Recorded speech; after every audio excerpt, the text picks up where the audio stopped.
Back for a spin in the big chair, the Right Honourable Winston Peters, Acting Prime Minister.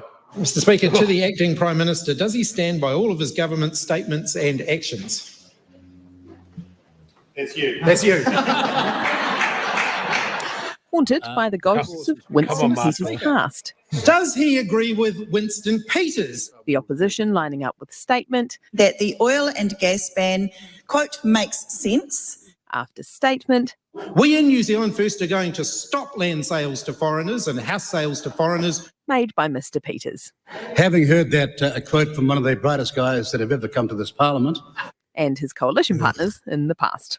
Does the Prime Minister or the Acting Prime Minister agree with David Seymour that, quote, you can't trust Winston Peters and that Winston Peters is, quote, just a muppet? The problem is he can't work with anyone. The good news is he's going down in flames. He's yesterday's man. And if not, why not? Because even politically, as the good book says, nobody's beyond redemption. Question time briefly took a turn to pop quiz. There we go. Members' pride in the minimum wage level. Can he tell the House what the minimum wage is today? 233? 2270? 2270? Am I right? But mess with this bull, you get the horns. You don't shout out like some bunch of clowns at university. Yes, and don't just carry on like a bigoted lefty shill. A woke, idiotic left with ideals. His most savage saved for Te Pāti Māori, at first declining to answer their question asked in Te Reo Māori, unless Rawiri Waititi translated it for him. Listen carefully here. Absolutely not. Okay.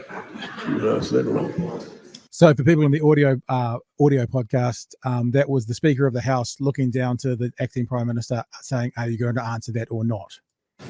You can tell me in English or you can... And Winston Peters replies, he can tell me that in English. So let's just put the whole technological issue bullshit aside.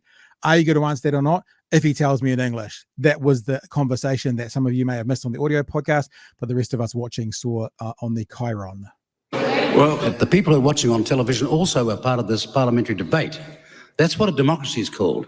It's not about just about 5%. It's about the other 95% who pay as well. It's called One People, One Country. It should be noted there was a translation provided on Parliament TV and there was translation available in earpieces for MPs, but Peters doubled down. Are you going to not answer questions if they're in Te Reo Māori? Would you just follow the facts for a change? I did answer a question, didn't I? Yeah, initially you didn't. No. Translation was really slow. And this is the disgrace. He's a perfect example of a Polynesian. He's exactly what he is. He's a perfect example of a Polynesian. Did you get that? Mm-hmm. A Polynesian. A Polynesian? We'll get to the end. A very eventful temporary turn at the top. Jenna. So, a Polynesian is Winston Peters, according to the Māori Party. And look, we'll just stop all that bullshit about the earpiece and this, because you heard or saw the interaction between the Speaker and Winston Peters, him saying, are you going to answer that question? Winston Peters then saying, if he asks it to me in English. So let's just, we'll cancel all that, right? And then go Winston Peters, petulant brat.